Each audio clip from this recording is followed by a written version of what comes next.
Chicago. Our own Greg Lindemann spoke with the cast of this hilarious production. Well, folks, we are here on stage following the performance this evening of the two plays, Vampire Lesbians of Sodom and Sleeping Beauty / Coma. Orcum. Or, what's that? Orcum. Orcum, okay, short for Orcum. Two kind of interesting plays. A lot of you have seen the work. Some of you haven't. It's an interesting evening at the theater. And one thing I want to ask the cast anyway, is start off with is, where do you guys like get the energy? I mean, a show like this has got to be like a tremendous. I mean, it's not like. The girl.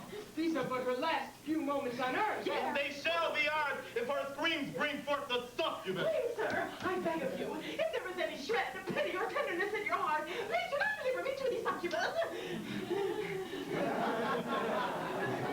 We are only following our orders. You have the eyes of a poet. Sure you cannot see it as just to send me to this most horrible of deaths. Oh, I wish there was something I could do. Oh!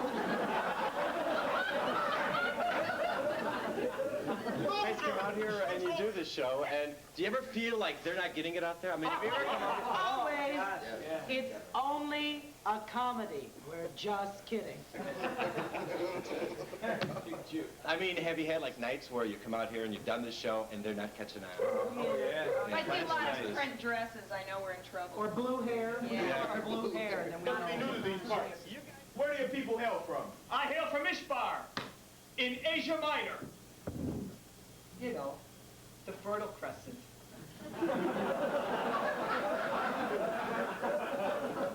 So, what brings you to Sodom?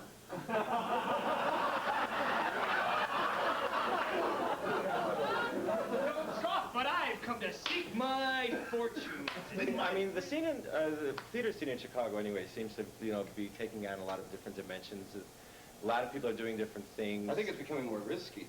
It is. I mean, here's a commercial production called Vampire Lesbians of Sodom. Our hardest marketing problem is the title and getting people from Schaumburg in. Mm-hmm.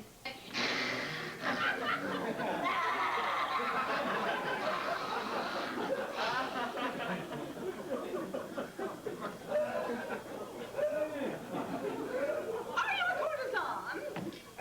I am the dreaded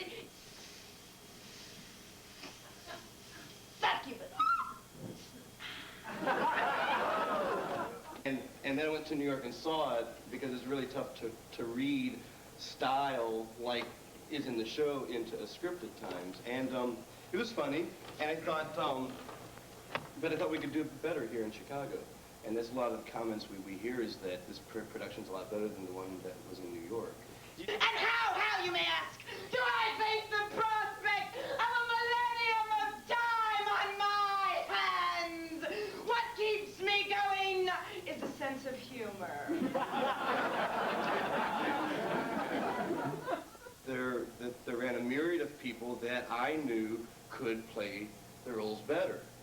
One of the first people sitting in the theater that I thought of was this man here, Tom Dorfmeister, that I just worked with prior to going to New York. And people like Tom kept popping in my head. And people like Peter, who won the Jeff, never occurred to me. Oh, he won the Jeff. He won the Jeff. My phone number? Yeah. Okay, I get my $10 now. Allow me to introduce myself.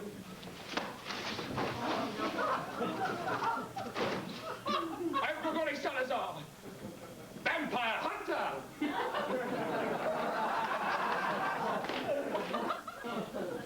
Take this tip, buddy. Stay away from the queens in this company. I heard that, Miss Zack. Stay away from the queen. Indeed. I auditioned for Doug at his office, and I got picked. You've done a lot of stage work. Yes. You.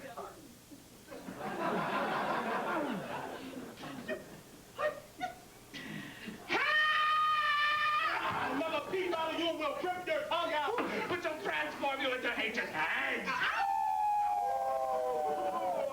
The decaying skeletons, and then dust, and sweet. Oh,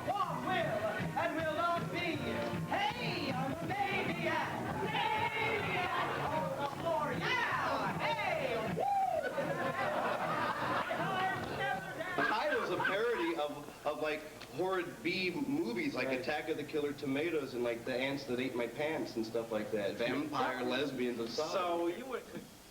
Look into my eyes! She knows everyone! That we had breakfast with Wallace Reed, lunch with Alma Rubens, tea with Clara Kimball Young, and dinner with Ron Woodrock! This place is a social gold mine, and I'm reaping in the nuggets. The movies of the 50s where the vampire was a woman and she bites the neck of another woman who was in turn her lover, no one in the 50s ever said, oh my God, she's a lesbian. You know, so I think Charles Busch was saying, hey, there were women vampires who liked other women, so why not do that and make them lesbians? In your ignorance, you fancy my life to be one of extravagance and magic. How wrong you are! Yes, I have my slaves that do my bidding, but they are semi-human primitive creatures, and far from scintillating dinner companions. My head reels when I think of what you did to the Girl Scout troop in 42.